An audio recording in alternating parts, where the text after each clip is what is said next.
நற்பால் அயோத்தியில் வாழும் சராசரம் முற்றவும் நற்பாலுக்கு தனன் நான்முகனார் பெற்ற நாட்டுளே. நாம் இப்பொழுது வந்திருப்பது நாசிக்கில் இருக்கக்கூடிய காலாராம் மந்திர். காலா அப்படின்னா கருத்த நிறத்தோட இருக்கக்கூடியவனாம். அதனால இந்த இடத்துல கருத்த நிறத்தோடையே ராமன், லக்ஷ்மணன், சீதை மூவரும் காட்சி தருகிறார்கள். காலான்னு ஒரு ராஜா கோதாவரியில நீராடும் பொழுது கருத்த நிறத்தோட நான் இங்க காட்சி கொடுக்கணும்னு ஆசைப்படுறேன், அதனால என்னை பிரதிஷ்டை செய்யும் அப்படின்னு சொப்பனத்துல வந்தாராம். அதனால அடுத்த நாள் அந்த ராஜா நீராடும் பொழுது கோதாவரியிலேயே இந்த பெருமாள் கிடைத்தாராம். அதனால கோதாவரியில இருந்து கிடைத்த பெருமாளை அப்படியே இங்க பிரதிஷ்டை செய்து விட்டார். அதனால கருத்த நிறத்தோட ராமன் காட்சி தருகிறார். மொத்தம் 4 யுகம், கிருதயுகம், திரேதாயுகம், துவாபர யுகம், கலியுகம். 4 யுகத்திலேயும் பகவான் 4 வர்ணத்தோட காட்சி தருகிறான். நிறம் வெளிது செய்து பசிது கரிது என்ன இறையுருவம் யாமறியோம் என்னில் அப்படின்னு ஆழ்வார் பாசுரத்துல அருளி செய்கிறார். பாலின் நீர்மை, செம்பொன் நீர்மை, பாசியின் பசும்புறம் போலும் நீர்மை, நீல நீர்மை அப்படின்னு தெரிவிக்கிறார்.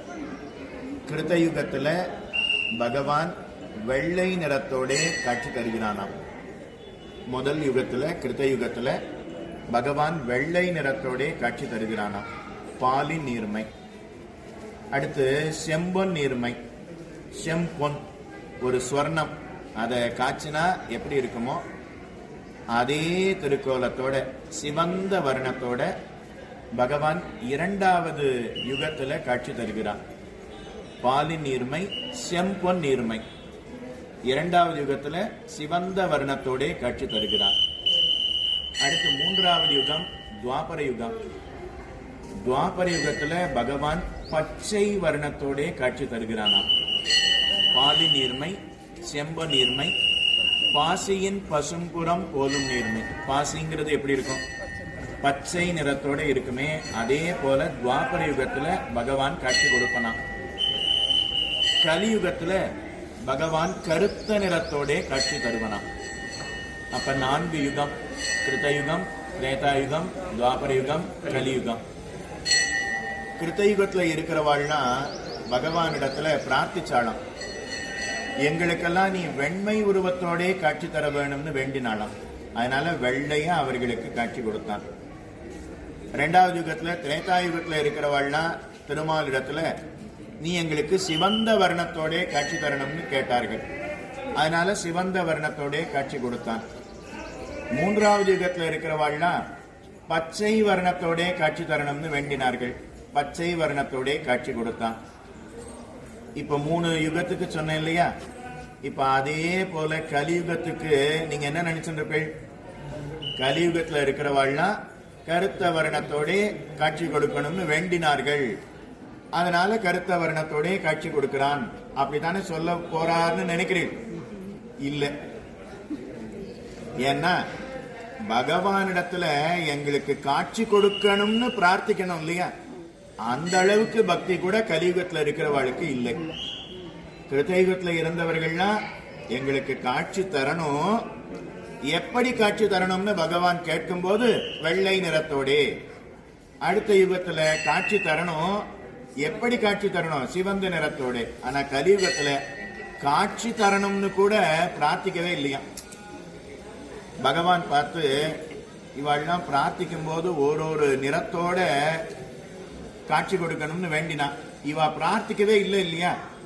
அதனால என்னுடைய இயற்கை நிறத்தோட காட்சி தருகிறேன்னு கலியுகத்துல இயற்கை நிறத்தோட கருத்த வர்ணத்தோட காட்சி தருகிறான். அப்ப 4 யுகத்திலேயும் 4 நிறத்தோட காட்சி தருகிறான். அதுல கலியுகத்துல கருத்த நிறத்தோட காட்சி தருகிறான். அதனாலதான் நம்ம பக்கங்கள்ல எல்லா சன்னதிகள்லயும் கருத்த நிறத்தோட தான் பெருமாள் எழுந்தருளி இருப்பார். அடுத்தது ஓரொரு யுகத்திலேயும் ஓரொரு நிறம்னு சொன்னோம். ராமன் அவதரித்ததுங்கிறது திரேதா யுகம், கண்ணன் அவதரித்ததுங்கிறது துவாபர யுகம். இவா ரெண்டு பேரும் எந்த நிறத்தோட அவதரித்தார்கள்னா தங்களுடைய இயற்கை நிறமான கருத்த நிறத்தோட அவதாரம் பண்ணினாள். தண்டகாரண்யம், நேற்றைய தினம் தொடக்கத்துல தண்டகாரண்யத்துக்குள்ள ராமன் வருகிறான்னு பார்த்தோம் இல்லையா? ரிஷிகள்லாம் ராமன் வருவதை முன்னமேயே தெரிந்து கொண்டார்களாம். எப்படி தெரிந்து கொண்டார்கள்? யானை வரும் பின்னே, மணியோசை வரும் முன்னே, ராமன் வரும் பின்னே. ராமனுடைய கருத்த நிறம் அது தண்டகாரண்யம் முழுக்க கருப்பாயிடுதான். ராமன் பின்னாடி வரான், ஆனா அவன் வர்றதுக்கு முன்னாடி அவனுடைய கருத்த நிறம்ங்கிறது காடு முழுக்க சூழ்ந்து விட்டதாம். மழை பொழியணும், அதுக்கு முன்னாடி கார் மேகம் அப்படியே மூடி கொண்டு வருமா இல்லையா? மழை ஏதோ ஒரு 1/2 கிலோமீட்டர் 1 கிலோமீட்டர்ல தான் பெய்ய போறது. ஆனா மேகத்தை பார்த்தோம்னா ஒரு 5 கிலோமீட்டர் 10 கிலோமீட்டருக்கு அது மூடிண்டு வரும். அதே போல ராமன் தண்டகாரண்யத்துக்குள்ள வர்றதுக்கு முன்னாடி தண்டகாரண்யமே கருத்த நிறத்தோட ஆயிடுதான். எல்லா மரமும் பச்சை இலைகள் எல்லாம் அது அப்படியே கருப்பு அடிச்சா எப்படி இருக்கும் அத போல ஆயிடுதான். உடனே ரிஷிகள்லாம் தெரிஞ்சுட்டாலாம், ஓ ராமன் வருகிறான் அப்படின்னு தெரிந்து கொண்டார்கள். அதே போல விஸ்வாமித்திரர் தசரதனிடத்துல வந்து நான் ஒரு யாகம் பண்றேன், அந்த யாகத்துக்கு அசுர ராட்சசர்களால ஆபத்து ஏற்படுகிறது, அதை போக்கணும், அதனால உன் பிள்ளைய கொடுன்னு கேட்கிறார். அப்போ கம்பர் தெரிவிக்கும் போது என்ன தெரிவிக்கிறார்னா, எப்படி கேட்கிறார்னா, கரிய செம்மல் ஒருவனை தருதி அப்படின்னு கேட்கிறார். கரிய செம்மல் ஒருவனை தருதி, கருப்பா இருக்கக்கூடிய ஒருவனை கொடுப்பாய் அப்படின்னு கேட்கிறார். ராமன், லக்ஷ்மணன், பரதன், சத்ருக்னன். ராமன் கருப்பு, லக்ஷ்மணன் சிகப்பு, பரதன் கருப்பு, சத்ருக்னன் சிகப்பு. இப்ப கரிய செம்மல்னு சொன்னபடினால 2 பேர் இல்லை. யாரு? லக்ஷ்மணன் கிடையாது, சத்ருக்னன் கிடையாது. அப்ப ராமனை கேட்கிறாரா பரதனை கேட்கிறாரா? 2 பேருமே கருப்பு தான். கரிய செம்மல்னு சொன்னபடினால லக்ஷ்மணன் இல்ல, சத்ருக்னன் இல்ல. ஒருவனை தருதி. ஒருவன் அப்படின்னா நாம சொல்றோம் இல்லையா, நம்பர் 1 எண்ணிக்கையில 1, அது இல்ல. ஒருவன் அப்படின்னா பகவானுக்கே ஒருவன் ஒரு திருநாமம். விஷ்ணு சஹஸ்ரநாமம் சொல்றேன் இல்லையா, விஸ்வம், விஷ்ணு, வஷட்காரஹா, அதுல ஒரு திருநாமம் ஏகஹா. ஏகஹா அப்படின்னு ஒரு திருநாமம். அதனால ஏகஹா அப்படின்னா திருமால், நாராயணன் அப்படின்னு அர்த்தம். அந்த நாராயணன் தானே இப்ப ராமனா அவதாரம் பண்ணியிருக்கான். நாராயணன் ராமனா அவதாரம் பண்ணியிருக்கான். நாராயணனுடைய படுக்கையான ஆதிசேஷன் லக்ஷ்மணனா அவதாரம் பண்ணியிருக்கார். நாராயணனுடைய கையில இருக்கக்கூடிய பாஞ்சஜன்யம், அந்த பாஞ்சஜன்யம் பரதனா அவதாரம் பண்ணியிருக்கார். பகவான் கையில் இருக்கக்கூடிய சக்கராயுதம், அந்த சக்கராயுதம் தான் சத்ருக்னாக அவதரித்திருக்கிறார். கரிய செம்மல்னு சொன்னபடினால லக்ஷ்மணன் வேண்டாம், சத்ருக்னன் வேண்டாம். ஒருவனை அப்படின்னா திருமாலை அப்படின்னு அர்த்தம். நாராயணமூர்த்தியை கொடு. அப்ப இவர் பாஞ்சஜன்யம் தானே பரதன், அதனால அவரையும் விட்டுட்டு திருமால் ராமன் அவனை கொடுன்னு கேட்கிறார். அதனால ராமனும் கருத்த நிறத்தோட தான் அவதாரம் பண்ணினான், கண்ணனும் கருத்த நிறத்தோட தான் அவதாரம் பண்ணினான். திருப்பாவை வியாக்கியானத்துல கண்ணன் எவ்வளவு கருப்பு அப்படின்னா, காலக்ஷேபத்துல ஒருத்தர் பக்கத்துல உட்காரணும்னா கொஞ்சம் பார்த்து உட்காரணும். எங்கேயாவது அவா கொஞ்சம் கருப்பா இருந்து அவா பக்கத்துல நாம உட்கார்ந்து அவா மேல பட்ட காத்து நம்ம மேல பட்டுடுதுன்னா நாமும் கருப்பாயிடுவோமோ அப்படின்னு பயப்படுற அளவுக்கு கண்ணன் கருப்பான். புரிஞ்சுதா? பக்கத்துல இருக்கிறவர் முதுகுல உரசி கண்ணுக்கு மை தீட்டிக்கலாம், அவ்வளவு கருப்பான் கண்ணன். திருவாய்ப்பாடியில இருக்கிறவாள்லாம் மஞ்சள் வாங்கணும்னு போவான். மஞ்சள் எப்படி வாங்கணும் அப்படின்னா, கருப்பா இருக்கக்கூடிய ஒரு கல்லுல உரசி பார்க்கணும். அந்த கல்லுல பற்றிட்டேயானால் அது பற்றும் மஞ்சள், அதை வாங்கலாம், இல்லைன்னா வாங்கக்கூடாது. திருவாய்ப்பாடியில மஞ்சள் வாங்கணும்னு போவா, கல்லை காணோம். என்ன செய்யறதுன்னு பார்த்தா கண்ணன் அந்த பக்கமா போனான். கண்ணா இங்க வா, கொஞ்சம் குனி அப்படின்னு அவன் முதுகுல உரசி பார்த்தாலும் அவன் முதுகுல பற்றிட்டேயானால் அதை வாங்கலாம், இல்லைன்னா தள்ளிடுவாளாம். அவ்வளவு கருப்பான் கண்ணன். அப்ப ராமனும் கருத்த நிறத்தோட அவதரித்தான், கண்ணனும் கருத்த நிறத்தோட அவதரித்தான். கருப்பா இருக்கிறவா கருப்பா இருக்கமே அப்படின்னு கவலையே பட்டுக்க வேண்டாம். ஏன்னா ராமனும் கருப்பு தான், கண்ணனும் கருப்பு தான். கருப்பு தான் எனக்கு பிடித்ததுன்னு ஒருத்தர் பாடினாலா இல்லையா? அதுல வேணும்னா இத முதல்ல சேர்க்க வேண்டாமா? யாராரோ கருப்புன்னு பாடினாலே இத முதல்ல சேர்க்கணுமா இல்லையா? அப்படின்னா நாமளும் ஏத்துக்கலாமே.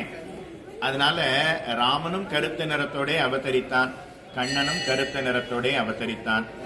ஸ்மிருதியில ஒரு வாக்கியம் இருக்கு. என்ன வாக்கியம்னா, யாரு கருப்பா இருக்காளோ அவர்கள்லாம் பக்தியினால உடம்பு கருப்பாயிடுமா. அதனால கருப்பா இருக்கான்னா அப்ப பக்தி இருக்குன்னு அர்த்தம். அப்ப செவப்பா இருக்கிறவாளுக்கு பக்தி இல்லையா? அப்படின்னா செகப்பா இருக்கிறதுக்கு என்ன காரணம்னா, அந்தணர்கள்லாம் ஏன் செகப்பா இருக்கா அப்படின்னா, செகப்புன்னா செகப்பு இல்ல, வெள்ளை. செகப்பும் வெள்ளையும் சேர்ந்து இருக்கக்கூடிய ஒரு நிறம். ஏன் அந்தணர்களுடைய நிறம் வெள்ளையா இருக்கு, இந்த சிகப்பும் வெள்ளையும் சேர்ந்து இருக்கு அப்படின்னா, அது ஒரு வியாதியினால வந்திருக்கான். என்ன வியாதின்னா, பகவான பிரிந்த வருத்தம். பகவான பிரிந்து இருந்தா உடம்பு வெள்ளையாயிடுமா. தமிழ் இலக்கணத்திலேயே பசலை நோயின்னு சொல்றோம் இல்லையா? உடம்புக்கு பசலை நோய் வந்துடுதுன்னா உடம்பு வெள்ளையாயிடும். தலைவன் தலைவி, தலைவி தலைவனை விட்டு பிரியறான்னு வச்சுப்போம். தலைவன் தலைவியை விட்டு பிரியறான்னா தலைவி அவளுடைய உடல் வெள்ளை ஆயிடும். அப்ப அந்தணர்களுக்கெல்லாம் உடல் ஏன் வெள்ளையா இருக்கு அப்படின்னா, பகவானை விட்டு பிரிந்த வருத்தமா. அப்ப பிரிந்து இருக்கிறார்களா அப்படின்னா, பிரிந்த வருத்தம்னு சொன்னமா இல்லையா? அப்ப அதுவே பக்தி அப்படின்னு வச்சுக்கலாம். அதனால பகவானை விட்டு பிரிந்த வருத்தத்தினால வெள்ளையா இருக்கா. அவர்களுக்கு ஏற்றமா இல்ல பகவானை எப்போதும் சிந்தித்து பக்தி அதிகமாகி அவனோடு கூடியே இருந்து அதனால உடம்பும் கருப்பாயிடுத்துன்னா அப்ப கருத்த நிறத்தோட இருக்கிறார்களாம். இப்ப யாருக்கு ஏற்றம் சொல்லுங்க? இன்னாருக்கு ஏற்றம் இன்னாருக்கு தாழ்ச்சின்னு சொல்றாளே, யாருக்கும் ஏற்றமும் கிடையாது, தாழ்ச்சியும் கிடையாது. பக்தி இருந்ததுன்னா அவருக்கு ஏற்றம், பக்தி இல்லைன்னா தாழ்ச்சி. இதுதான். அதனால கருத்த நிறத்தோட ராமன் இந்த இடத்துல காட்சி கொடுக்கிறான். காலா அப்படிங்கிற ராஜா இந்த இடத்துல நீராடும் பொழுது அவருக்கு பெருமாள் கையில வந்து சேர்ந்தாராம். என்னை இதே திருக்கோலத்தோட கருத்த நிறத்தோட என்னை இங்க பிரதிஷ்டை செய்யும் அப்படின்னு சொல்ல இந்த இடத்துல பிரதிஷ்டை செய்திருக்கிறார். நிறம் வெளிது செய்து பசிது கரிது என்னும் இறையுருவம் யாமறியோம் என்னில் அப்படின்னு 3ஆம் திருவந்தாதியில ஆழ்வார் தெரிவிக்கிறார். அதனால கருத்த நிறத்தோட இந்த இடத்துல காட்சி தருகிறான். அதாவது ராமர் சன்னதியை பிரதிஷ்டை பண்ணினார் இல்லையா மோடி, நம்முடைய பாரத பிரதமர். அப்ப 11 நாள் விரதம் இருந்தார். அதுல முதல் நாள் விரதத்தை எங்க தொடங்கினார்னா இந்த இடத்துலதான், காலாராம் மந்திர் இந்த இடத்துலதான் தொடங்கினார். அதனால ஒரே ஒரு வேளை மட்டும்தான், ராத்திரி மட்டும் சூரிய உதயம் இருந்து சூரிய அஸ்தமனம் வரைக்கும் எதையும் சாப்பிடாம, சூரிய அஸ்தமனம் ஆனதுக்கு அப்புறம் ஒரு டம்ளர் கஞ்சி இதை மட்டும் சாப்பிட்டு 11 நாள் விரதம் இருந்தார். இப்படிப்பட்ட பிரதமர் கிடைக்கிறதுக்கு நாம கொடுத்து வச்சிருக்கணும் பாரத தேசத்துல இருக்கிறவர்கள். அதனால 11 நாள் யாராவது இதுக்கு முன்னாடி இருந்தவா சன்னதிக்காவது வந்தாளான்னா ஒரு சன்னதிக்கும் வந்தது கிடையாது. ஆனா அவர் வந்ததுலேருந்து அயோத்தி ராமன் சன்னதியை பிரதிஷ்டை பண்ணினார், பூரி ஜெகநாத பெருமாளை சேவித்திருக்கிறார், மதுரால சேவிச்சிருக்கார், இங்கே வந்திருக்கார், நம்ம ரங்கநாதனை சேவித்திருக்கிறார், அதுக்கப்புறம் திருப்புல்லானியில நீராடினார். அதனால எத்தனையோ சன்னதிகளுக்கு அவர் வந்திருக்கிறார். அதுல முதல்ல வந்தது இங்க வந்து காலாராம் மந்திர சேவித்து கடைசியா வந்தது ரங்கநாதர். திருப்புல்லானியில நீராடி விட்டு ரங்கநாதரை சேவித்து, ராமனுடைய திருவாராதன பெருமாள் ரங்கநாதர். அதனால ரங்கநாதரை சேவித்து ரங்கநாதனுடைய பட்டு வஸ்திரத்தை பெற்றுக்கொண்டு இங்க வந்து சமர்ப்பித்தார் அப்படிங்கிறது சரித்திரம். அதனால அந்த இடத்துல இருந்து நாம காலாராம் எம்பெருமான சேவித்துக் கொண்டோம். ராமனுடைய அனுகிரகம் பரிபூரணமாக அத்தனை பேருக்கும் உண்டாக வேண்டுமாய் பிரார்த்தித்துக் கொண்டு அடுத்த இடத்துக்கு செல்வோம்.